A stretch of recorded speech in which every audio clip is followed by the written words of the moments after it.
god, it's 2 minutes to midnight and I still don't have this video ready. Holy smoke, it's due tomorrow. Oh my god, I just had one of my wildest dreams. I dreamt that my video was due tomorrow. Ah! And contemplate my life. Grab your popcorn, pay your wiener dog, because today we're going to talk about Iron Maiden. Steve Harris said this album could have been a better album if the production wasn't terrible, but I disagree. The production on this album is what I like about this album. This debut has the kind of rawness that other debuts don't have. Will Malone produced this album, and after that he was never heard of again, but he left his mark on this album. Some of the songs that stand out the production made better were Charlotte the Harlot, Transylvania, and Iron Maiden. This album is a solid album. It shows what Iron Maiden could do at the time. It's good, but it's not great, but they didn't know what was going to come next.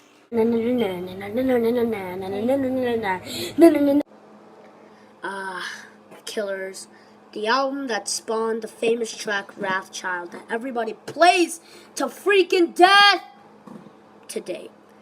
I don't know how to start off an album like Killers. A lot of people don't like this album. They think it's the weaker of the two Paul Di'Anno albums. But I think it's the best of the Paul Di'Anno albums. Speaking of Paul Di'Anno, let's talk about his vocal work.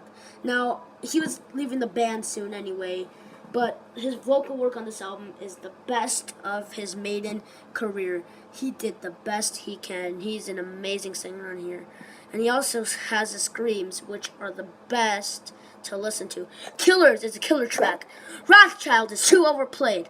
And Drifter is a great ending. And the rest of the album is underrated, which is a crime because everybody should enjoy this album. But there was more to come. White man came across the sea. He brought us pain and misery. Well, here we are. We got to the X in Iron Maiden's career. Once Paul Di'Anno was out, Bruce Dickinson burst through that door and got the job playing his first gig on the Killers tour. Now this album soared Maiden to new heights. This album also brought a lot of controversy from the religious community, and this made them even more popular than before.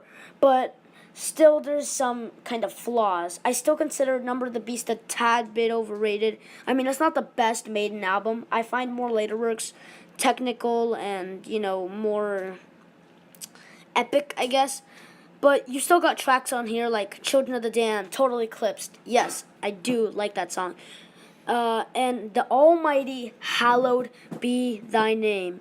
But other than that, this album was still a pretty solid album. It wasn't really the best. And I'm probably gonna get kicked in the balls by a mob that thinks Number of the Beast is the best. But, it's a solid album. Songs like Still Life, Revelations, and To Tame a Land already make this album better than Number of the Beast. It's more technical and meaningful, and I like that in a Maiden album. Other songs like Die With Your Boots On, Trooper, and the underrated Sun and Steel, which I really like, still make this album great. It's like Number of the Beast's older brother, more wise and awesome, made this album. Yeah, that's right, to hell with Number of the Beast, no pun intended. Peace of mind is my cup of tea.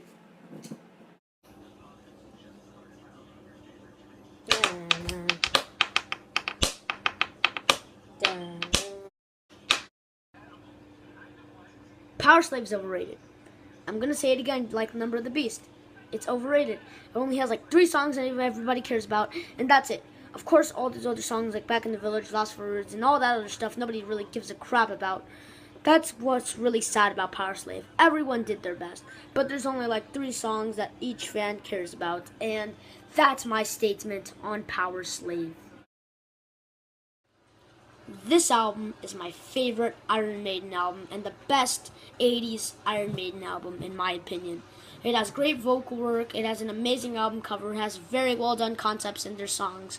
And one of my favorite songs on the album, and one of my favorite things on the album that you'll see relatively, is on songs, they start off like really mellow and then they get really heavy and it's just intense and stuff. And one of those songs, Deja Vu, I recommend checking out.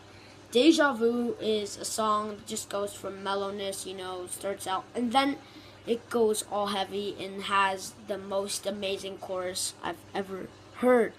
Somewhere in Time, in my opinion, is my favorite Maiden album, no questions asked.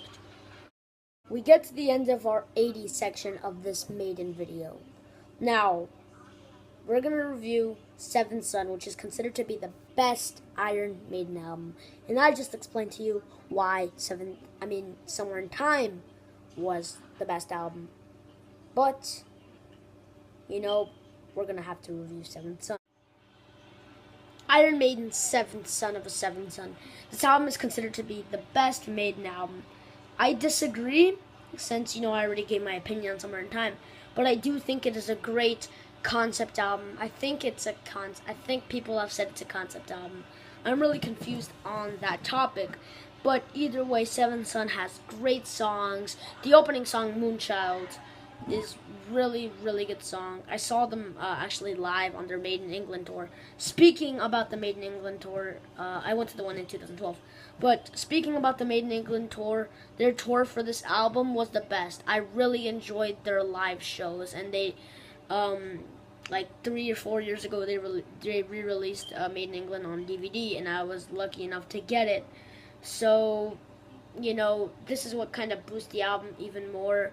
I really like the tour. I really like Maiden England, the live VHS.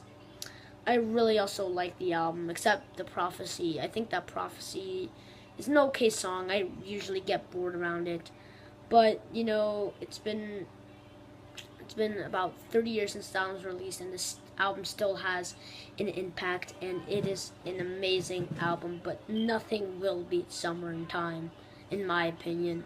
So, yeah. Well, we got to the end of our 80s Maiden journey today. We're going to go into the 90s in another video, but for now, enjoy all of my comments on every 80s Maiden album. So, yeah.